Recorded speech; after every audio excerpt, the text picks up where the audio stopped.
o Salmo 132. Vamos abrir a Bíblia comigo então para ouvir a voz de Deus através deste salmo. A palavra de Deus diz o seguinte: Lembra-te, Senhor, a favor de Davi, de todas as suas provações. Este salmo, Salmo 132, ele comemora o desejo de Davi de construir um templo. Lembra-se, não sei se você já leu isso na Bíblia, Davi tinha o desejo no seu coração de construir um templo. Mas Deus não o permitiu. Deus disse a Davi que quem construiria o templo seria seu filho, Salomão, que viria depois dele. Então aqui o Salmo 132 apresenta este desejo que Davi tinha de construir uma casa para Deus, de que o lugar de habitação de Deus fosse melhor, fosse um lugar bonito. Então o salmista continua dizendo no Salmo 132, ele diz no verso 2, como jurou o Senhor e fez votos ao poderoso de Jacó. Ele apresenta a Deus, ele nos mostra a Deus como aquele que é poderoso, que pode todas as coisas. Na sequência, lemos o seguinte no verso 5.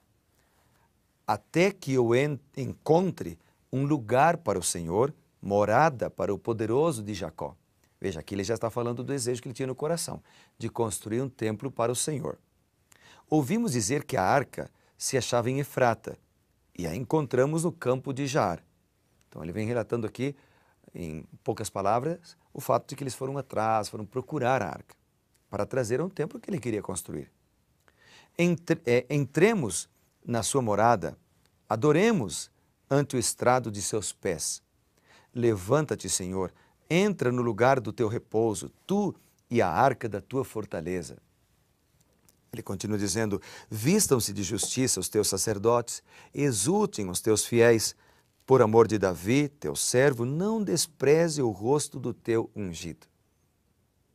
E ele vem apresentando aqui quase que um resumo da sua vida. Então ele diz, o Senhor jurou a Davi, com firme juramento, e dele não se apartará. Um rebento da sua carne farei subir para o teu trono. Aqui há uma profecia do que aconteceria com Davi. Então ele diz, eu procurei um lugar para o Senhor, eu procurei uma morada para Deus. Ele tinha no seu coração o desejo de fazer mais para Deus.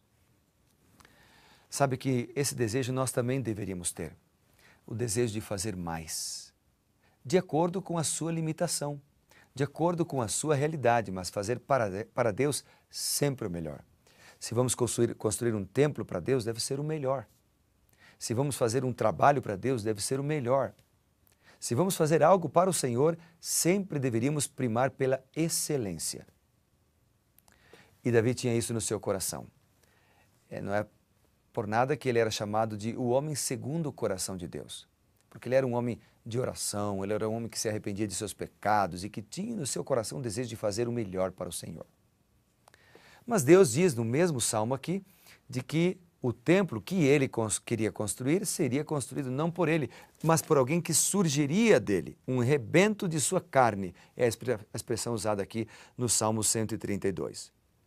E esta profecia, ela se encontra em outros capítulos da Bíblia. Por exemplo, 2 Samuel, capítulo 7, eu tenho aqui marcado, 2 Samuel 7, dos versos 12 até o 14, dizem assim, ó, quando teus dias se cumprirem e descansares com teus pais, então farei levantar depois de ti o teu descendente, que procederá de ti, e eu estabelecerei o seu reino. Ele edificará uma casa ao meu nome, e eu estabelecerei o trono do seu reino. Eu lhe serei por pai, e ele me será por filho. Veja, aqui é uma promessa que Deus fez então para Davi. Essa promessa se cumpriu depois. Salomão assumiu o trono, estabeleceu o reino de Davi e construiu o templo. Deus cumpre as suas promessas. Deus não se esquece daquilo que ele falou. Essa sua promessa, ela foi tão importante que ela foi inclusive repetida no Novo Testamento. Vamos ver Atos no capítulo 2. Atos no capítulo 2. No Novo Testamento, nós lemos o seguinte. Atos, no capítulo 2. Abre aí na sua Bíblia, estou abrindo aqui.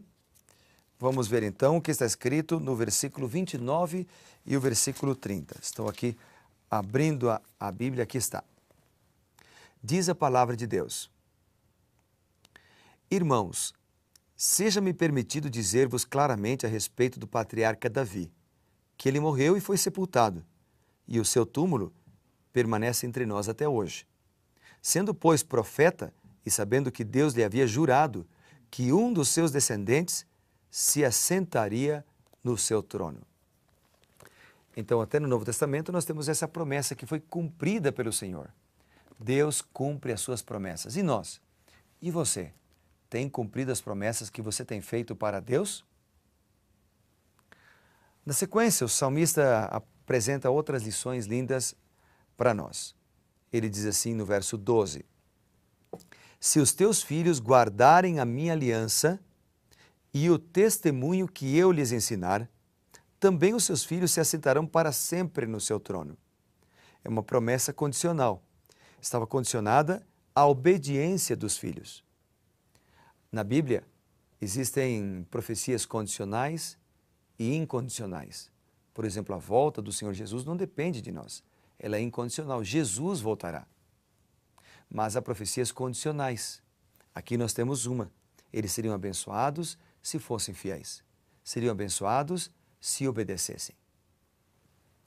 O Salmo continua dizendo no versículo 15: Abençoarei com a abundância o seu mantimento, e de pão fartarei os seus pobres. Deus se importa com os pobres, o cuidado de Deus com aqueles que necessitam. Isso foi ratificado, por exemplo, ou mencionado no Salmo 37.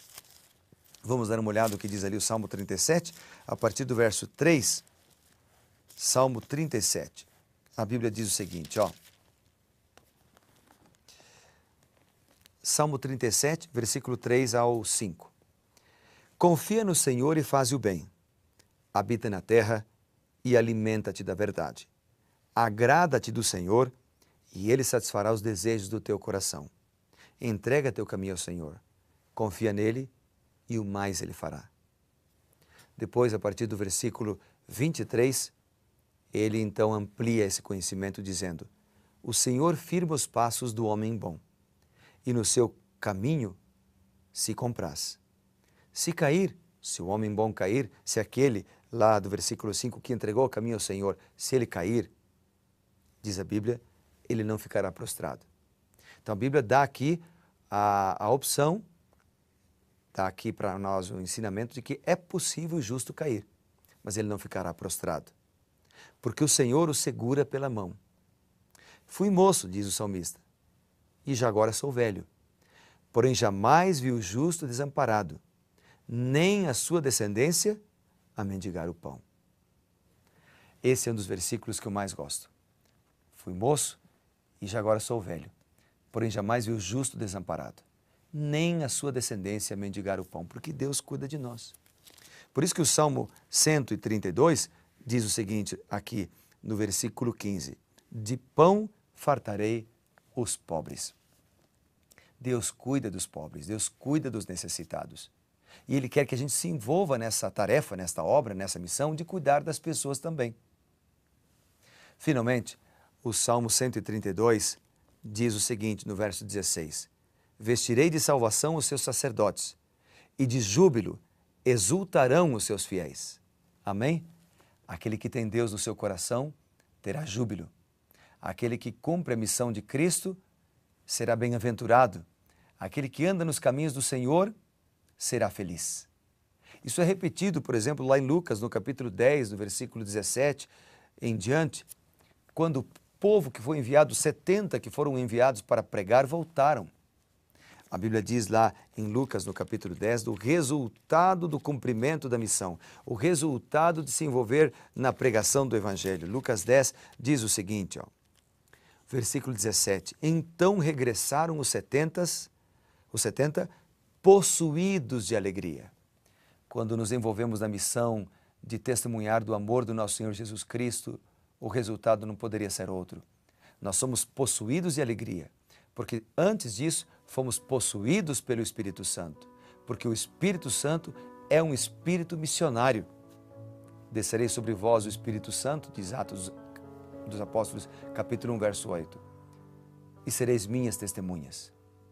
Então o Espírito Santo desce sobre nós para que nós sejamos testemunhas do Senhor. E se nós aceitarmos esse chamado, esse desafio de sermos testemunhas do Senhor, nós seremos possuídos de alegria. Teremos júbilo em nosso coração. Por quê? Porque Jesus fará morada em nós.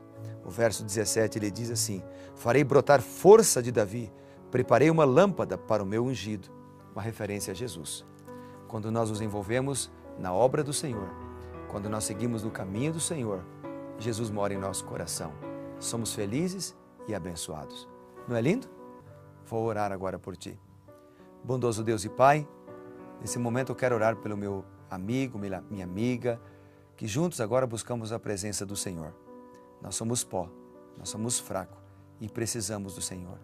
Derrama sobre nós o Teu Santo Espírito, Senhor, e cuida da gente. Em nome de Jesus, amém. Querido amigo, que Deus te abençoe, seja reavivado pela palavra do Senhor.